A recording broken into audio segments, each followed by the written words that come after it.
Hello everyone. आज के session में हम लोग अकबर कालीन कुछ प्रमुख ग्रंथों के बारे में पढ़ेंगे, जिसमें से पिछले वीडियो में कुछ ग्रंथों को हम लोग पढ़े थे और कुछ बचे हुए ग्रंथ देखते हैं।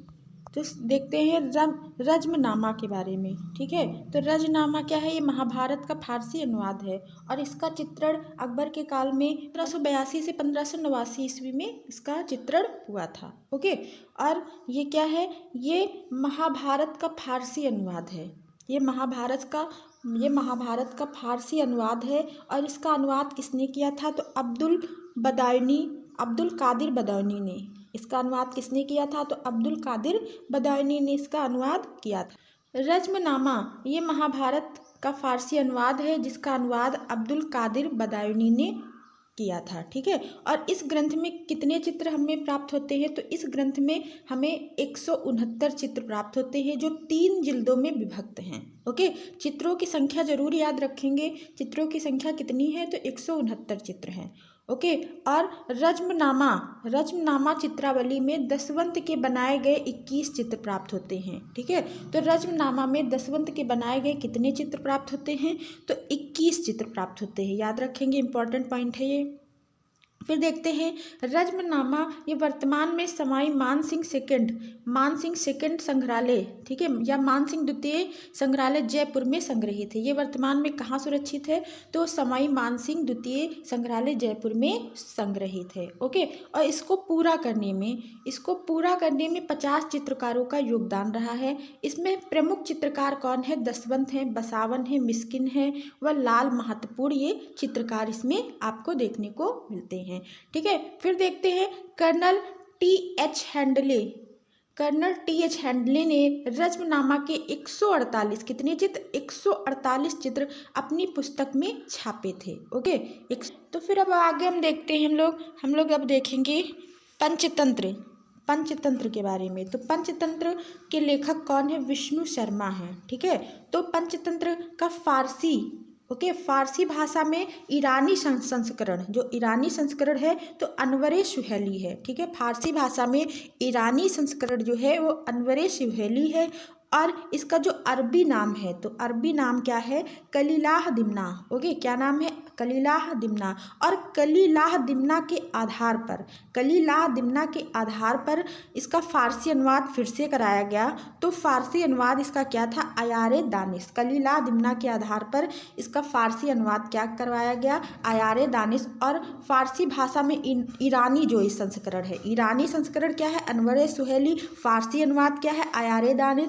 अरबी नाम क्या है? कलीलाह दिमना। इसको याद रखेंगे। और देखते हैं अयारे दानिश में कितने चित्र प्राप्त होते हैं? तो 96 चित्र प्राप्त हुए हैं, जिसमें पशु पक्षियों का सर्वश्रेष्ठ चित्रण है। ओके, अबुल फजल ने इसके चित्रण में बहुत ही योगदान दिया है। अब इसमें आप चार्ट के अकॉर्डिंग देख सकते हैं, पंचतंत्र के लेखक विष्णु शर्मा हैं और इसका जो अरबी में अनुवाद है कलीलाह दिमना है, और इसका जो कलीलाह दिमना के आधार पर फारसी अनुवाद है अयारे दानिश है, और ईरानी संस्करण क्या हुआ है? अनवर सुहेली हुआ है। ठीक है, फिर आगे देखते हैं इसकी 4 प्रतियां प्राप्त हुई हैं। कुछ पॉइंट और देख लेते हैं, इसकी कितनी प्रतियां प्राप्त हुई हैं? तो अयारे दानिश या पंचतंत्र की 4 प्रतियां प्राप्त हुई हैं, 4 प्रति। ठीक है, तो कहाँ कहाँ पे सुरक्षित हैं? तो देख लेते हैं। तो पहली प्रति जिसमें 27 चित्र मिलते हैं, ये सुरक्षित है भारत कला भवन वाराणसी में ये प्रति सुरक्षित है। ओके, वाराणसी। फिर देखते हैं इसमें जो 27 चित्र हैं 16 कलाकारों का नाम आता है, 16 चित्रकारों का नाम उल्लेख है, मतलब 16 चित्रकारों ने 27 चित्र को चित्रण किया है। दूसरी प्रति देखते हैं, दूसरी प्रति कहाँ से प्राप्त होती है, कहाँ पे सुरक्षित है? तो दूसरी प्रति इसकी school of oriental and African studies London में। ठीक है, तो दूसरी इसकी प्रति कहाँ? लंदन में सुरक्षित है। लंदन में कहाँ पे? तो school of oriental and African studies London में। तीसरी देखते कहाँ पे है? तो तीसरी ये भारत में ही कहाँ पे है? स्टेट लाइब्रेरी में, रामपुर स्टेट लाइब्रेरी में सुरक्षित है।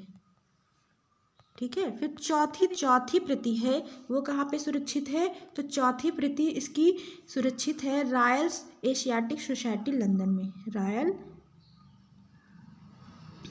एशियाटिक सोसाइटी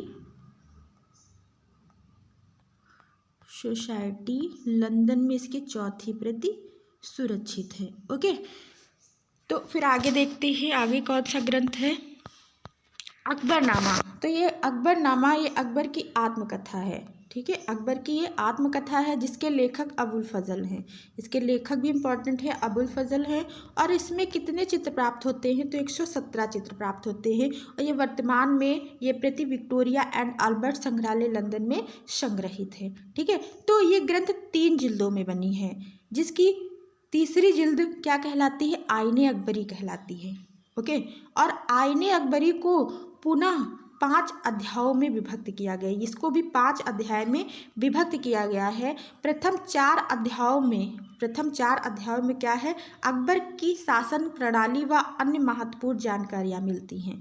और 5वें अध्याय में क्या है, अबुल फजल की जीवनी मिलती है। तो अबुल फजल की जीवनी किस अध्याय में मिलती है, तो 5वें अध्याय में। अकबर के समय की ये सर्वोत्तम कृति है, अकबरनामा अकबर के समय की सर्वोत्तम कृति है। ठीक है, और देखते हैं सलीम का जन्म वाला जो चित्र है वो सबसे श्रेष्ठ चित्र है। सलीम का जन्म, ये चित्र बहुत ही श्रेष्ठ है, सर्वश्रेष्ठ कह सकते हैं।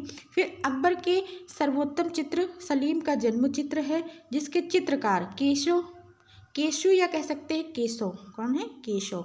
ठीक है, केशव कई लोगों ने इसका चित्रण किया, लेकिन मुख्य रूप से केशव ने किया है। ठीक है, और ये वर्तमान में कहाँ संग्रहित है, तो विक्टोरिया एंड अल्बर्ट संग्रहालय लंदन में ये संग्रहित है। और इसके कितने उपदृश्य मिलते हैं, तो हमें इसके 6 उपदृश्य मिलते हैं। कितने उपदृश्य मिलते हैं, 6। ओके, फिर आगे देखते हैं।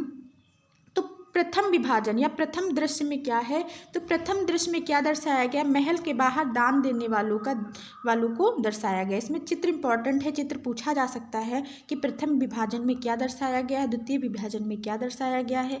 तो दूसरे विभाजन में क्या दर्शाया गया है, तो दूसरे विभाजन में महल के अंदर बरामदा में वादकों को दर्शाया गया, गाने बजाने वालों को दर्शाया गया है। और तीसरे अध्याय में क्या दर्शाया गया है, इसमें सलीम का स्नान व स्त्रियों का जमघट, सलीम का स्नान हो रहा है और चारों तरफ से स्त्रियां खड़ी हुई हैं। चौथे दृश्य में क्या दर्शाया गया है, तो जच्चा बच्चा माँ का कमरा, सलीम और सलीम की माँ का कमरा। ठीक है, और पांचवें में क्या दर्शाया गया है, तो गर्दन फुलाए हुए मोर छत पर बैठे हुए किस दृश्य में दर्शाया गया है, तो 5वें में। और छठे में क्या दर्शाया गया है, तो छठे में क्या दर्शाया गया है, तो क्षितिज दर्शाया गया है। ओके, तो आज हम लोग अकबरकालीन जितने भी प्रमुख ग्रंथ थे उनको हम लोगों ने पढ़ लिया है। अगर आपको पिछली वीडियो देखनी है तो आप हमारे प्लेलिस्ट पे चले जाइए, आपको मिल जाएगी। ओके, वीडियो अच्छा लगा लाइक कमेंट जरूर करिए। Thanks for watching. मिलते हैं नेक्स्ट वीडियो में, बाय बाय।